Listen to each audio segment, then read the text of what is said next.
Bienvenue à tous. On se retrouve pour une nouvelle plongée culturelle. Et cette fois, on part à la découverte du Maroc. Ah, le Maroc. Oui, et plus précisément, on va s'intéresser au boom de son industrie cinématographique. Ah oui, un sujet passionnant. Préparez-vous, parce qu'on a des chiffres assez impressionnants à vous partager. Impressionnant, c'est le mot B2B. Le magazine CD Culture, dans son numéro du 6 février, parle d'une véritable renaissance du cinéma marocain. Ah oui, absolument. Alors tenez-vous bien, en 2024, les recettes du cinéma marocain ont atteint un record de 1,5 milliard de dirhams. 1,5 milliard. Oui, c'est énorme. Et pour vous donner une idée, en 2023, c'était 1 milliard, et en 2022, seulement 600 millions. Incroyable cette progression. Mais au-delà des chiffres, qu'est-ce qui explique un tel engouement? Qu'est-ce qui attire autant les productions internationales au Maroc, hélas? Alors, plusieurs facteurs entrent en jeu, bien sûr. Déjà, le Maroc offre une diversité de paysages absolument incroyable. Oui, c'est vrai. On peut tout trouver. Des déserts, des montagnes, des côtes magnifiques, des villes modernes. Exactement. Da. Imaginez un peu le potentiel pour les réalisateurs. Ah oui, un véritable terrain de jeu. Et en plus de ces paysages grandioses, le Maroc a mis en place des incitations fiscales très attractives pour les productions étrangères. Oui, c'est un argument de poids pour les grands studios. Tout à fait. Et n'oublions pas l'engouement du public marocain lui-même. Le nombre de cinéphiles a explosé en 2024, atteignant 2,2 millions. 2,2 millions de cinéphiles. Oui, et cette augmentation est certainement liée à l'ouverture de nouveaux cinémas dans tout le pays. Le cinéma devient plus accessible et ça se ressent dans les chiffres. Oui, c'est clair. L'investissement dans les infrastructures porte ses fruits. Exactement. Mais attention, le magazine souligne aussi quelques défis à relever pour que cette croissance soit durable. Ah oui, les colonnes. Alors, il est crucial de continuer à former les talents locaux. Il faut aussi soutenir les productions nationales et moderniser encore les infrastructures. Oui, bien sûr. Le potentiel du cinéma marocain est immense, mais il faut l'accompagner pour qu'il puisse s'épanouir pleinement. Tout à fait. Et cette effervescence culturelle ne se limite pas au cinéma. Le Maroc vibre au rythme de nombreux autres événements. Par exemple, il y a ce festival de musique italienne, Jeunes talents musicaux italiens dans le monde. Un festival de musique italienne au Maroc. Oui, oui. Il est organisé par l'ambassade d'Italie au Maroc, l'Institut culturel italien de Rabat et le CIDIM. L'objectif est de mettre en avant de jeunes musiciens italiens prometteurs. Ah d'accord. Et où se déroule ce festival? Alors ce qui est intéressant, c'est qu'ils ont choisi d'organiser les concerts dans les amphithéâtres des universités d'Ifrane et de Fès. Dans les amphithéâtres des universités très. Oui, c'est un choix judicieux pour toucher un public plus large et démocratiser l'accès à la musique classique. C'est une belle initiative. Et parlez-nous un peu de la programmation. Quels artistes étaient à l'affiche Grey? Alors le festival a débuté avec le pianiste Niccolò Caffaro, un jeune virtuose qui a interprété des œuvres de Respighi, Rachmaninov et Puccini. Ah oui, de grands compositeurs. Ensuite, il y a eu le duo de violoncelle et piano formé par Lorenza Baldo et Martina Consoni. Un duo. Oui, leur expérience internationale est remarquable.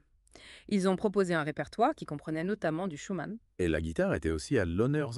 Bien sûr.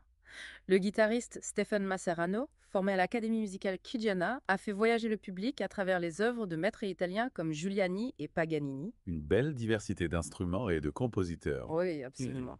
Et pour conclure en beauté, le grand final a été assuré par le violoniste Julien Kenrath et le pianiste Giorgio Lazzari. Deux artistes primés. Oui, ils ont offert un programme allant de Gemignani à Saint-Saëns. Une programmation riche et variée, on sent vraiment le dynamisme de la scène culturelle marocaine.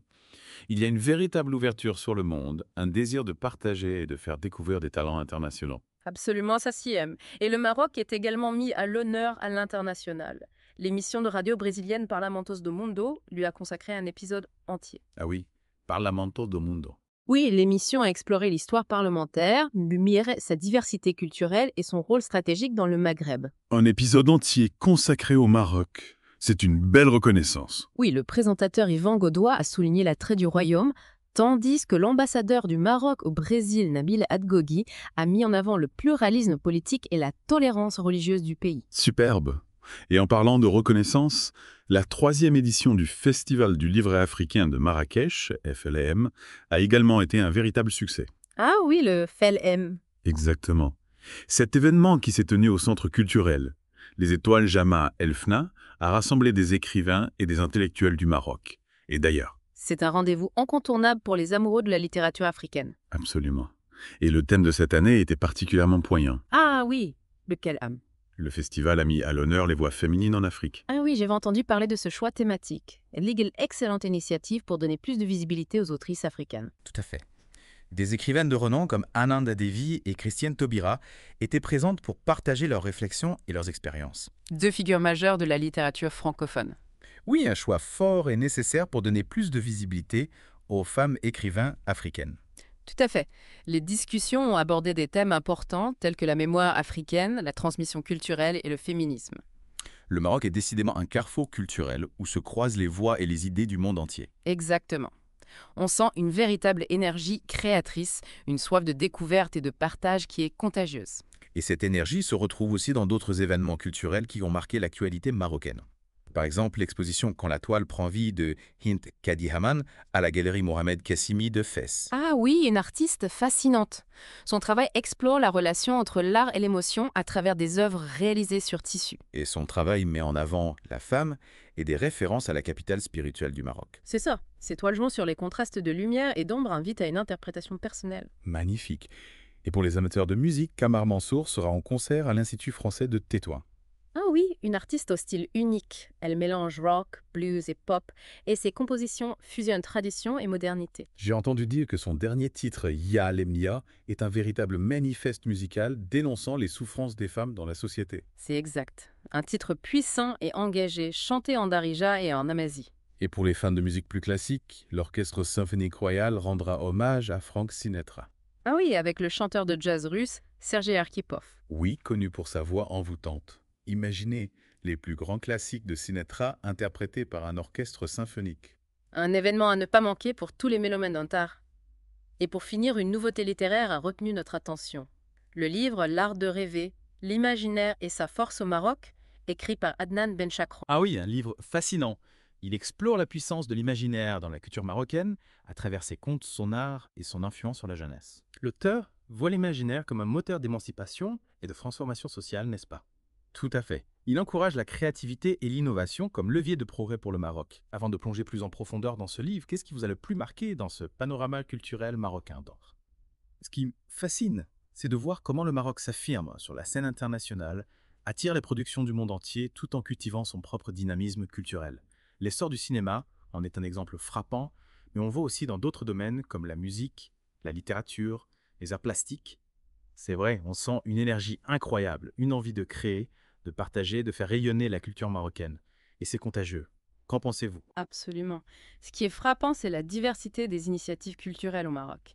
Des festivals de musique classique aux expositions d'art contemporain, en passant par les festivals littéraires et les concerts de musique actuelle, il y a une véritable volonté de toucher tous les publics et de promouvoir toutes les formes d'expression artistique. On plonge maintenant dans l'univers fascinant de l'imaginaire marocain avec le livre L'art de rêver, l'imaginaire et sa force au Maroc d'Adnan Benchakroun. Ah oui, un choix judicieux. Ce livre explore un aspect souvent négligé, mais pourtant essentiel de la culture marocaine, le pouvoir de l'imaginaire. L'imaginaire, Oui, en particulier chez les jeunes. on pourrait penser que l'imaginaire est un concept abstrait, mais l'auteur montre qu'il est profondément entré dans la réalité marocaine. Tout à fait. Benchakroun s'appuie sur des exemples très concrets. Les contes traditionnels, l'art, les pratiques culturelles. Ah oui, je vois. Il démontre comment l'imaginaire façonne la vision du monde des Marocains, leurs aspirations et leurs actions. C'est passionnant. Oui, et ce qui est intéressant, c'est qu'il ne se contente pas de décrire, il analyse. Il met en lumière le rôle de l'imaginaire comme moteur de changement social. Ah oui! Pour lui, l'imaginaire n'est pas une simple évasion, c'est un formidable vecteur d'innovation, de transformation, de progrès. Un vecteur de progrès? Oui, ça permet de sortir des sentiers battus, de repousser les limites et de créer de nouvelles réalités.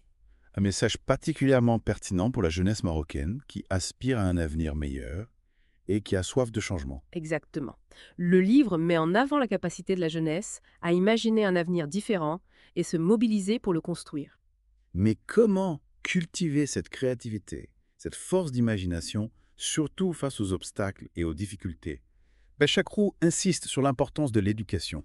Il faut des initiatives locales qui encouragent l'expression artistique, l'innovation et les libertés de pensée. Oui, je comprends.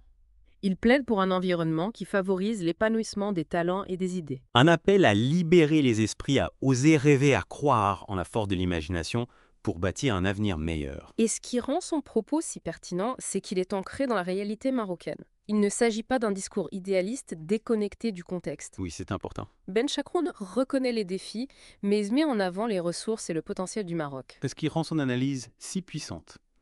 Il nous invite à un regard optimiste sur le Maroc en s'appuyant sur la richesse de son héritage culturel et la force créatrice de sa jeunesse. Et ce qui est fascinant, c'est de voir comment ce livre fait écho à l'actualité culturelle marocaine qu'on a explorée précédemment.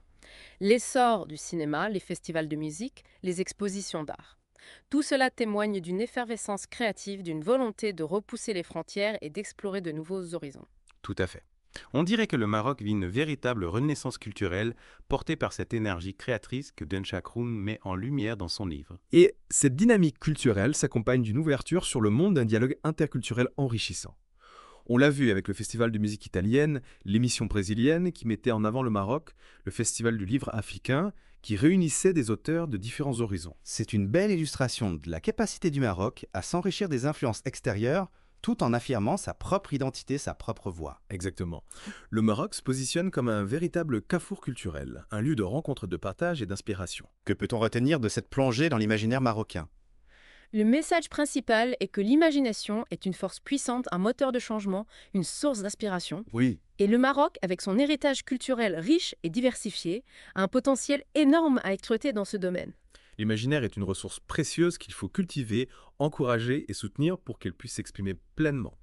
Et il est essentiel de croire en la capacité d'imagination à transformer la réalité, à créer un avenir meilleur. En parlant de création, le magazine Sadez Culture nous parle aussi de la sortie du nouveau titre d'Abdel Fattah Grini Banet. Ah oui, une collaboration avec Abdelmouhit Ouakaf dévoilée sur la chaîne YouTube de Rotana. D'accord. Le morceau semble naviguer entre tradition et modernité, avec un début marqué par des instruments populaires comme le violon, avant d'évoluer vers un style plus contemporain. Une nouvelle illustration de ce mélange des genres qui caractérise la scène culturelle marocaine actuelle. Tout à fait. Et n'oublions pas Kamar Mansour, qui sera en concert à l'Institut français de Tétouan. Une artiste engagée connue pour ses textes qui aborde des thèmes importants comme la condition des femmes dans la société. Son style musical est unique.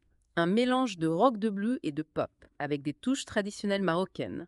Un reflet de la société marocaine d'aujourd'hui en pleine mutation.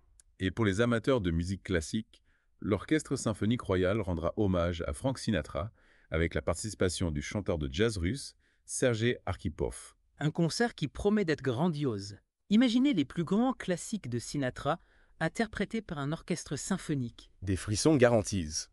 Et dans un autre registre, l'exposition d'art contemporain de Hind Kadihaman à la galerie Mohamed Kassimi de Fès attire également l'attention. Une artiste qui explore la relation entre l'art et l'émotion en utilisant des techniques originales comme la peinture sur tissu. Ces œuvres chargées de symbolisme et de poésie mettent en avant la femme et des références à la capitale spirituelle du Maroc. Le Maroc est un véritable vivier de talents artistiques. Et ce qui est intéressant, c'est de voir comment ces artistes s'inspirent de leur héritage culturel tout en explorant de nouveaux territoires, de nouvelles formes d'expression. C'est qui rend la scène culturelle marocaine si dynamique et passionnante. On a l'impression que tout est en mouvement, en création, en effervescence. Absolument. Et cette énergie est contagieuse. Parlons maintenant d'un autre événement majeur qui a marqué la scène culturelle marocaine. Le Festival du livre africain de Marrakech, FAM que j'ai. Un festival qui est devenu un rendez-vous incontournable pour les amoureux de la littérature africaine. Racontez-nous tout, Talk. Qu'est-ce qui a rendu cette édition si spéciale? Eh bien, cette édition a mis en lumière les voix féminines de l'Afrique. Ah oui, j'avais entendu parler de ce choix thématique. C'est une excellente initiative pour donner plus de visibilité aux autrices africaines. Exactement. Et la programmation était à la hauteur avec des invités de renom comme Ananda Devi et Christiane Taubira. Deux figures majeures de la littérature francophone. Leurs interventions ont dû être captivantes. Absolument. Et au-delà de ces grandes figures, le festival a donné la parole à de nombreuses autres autrices venant de différents pays d'Afrique. Une véritable mosaïque de talents et de perspectives. C'est ce qui fait la richesse de ce festival. Découvrir la diversité de la littérature africaine contemporaine. Et les thèmes abordés étaient tout aussi captivants. La mémoire africaine, la transmission culturelle, le féminisme, la place des femmes dans la société. Des sujets essentiels et d'actualité. Oui, des sujets qui méritent d'être débattus et mis en lumière. Le festival a joué un rôle important en créant un espace de dialogue et de réflexion. Et ce qui est encourageant, c'était de voir que le public était au rendez-vous. Le festival a attiré de nombreux visiteurs, curieux de découvrir ces voix féminines d'Afrique. C'est un signe positif. Cela montre qu'il y a un réel intérêt pour la littérature africaine. et une volonté de s'ouvrir à de nouvelles perspectives. Le festival a aussi proposé des expositions, des masterclass, des rencontres littéraires, des ateliers d'écriture, un véritable bouillonnement culturel. C'est formidable. Le festival est bien plus qu'un simple salon du livre. C'est une véritable immersion dans l'univers de la littérature africaine. Et on sent que le festival a un impact réel sur la scène littéraire marocaine.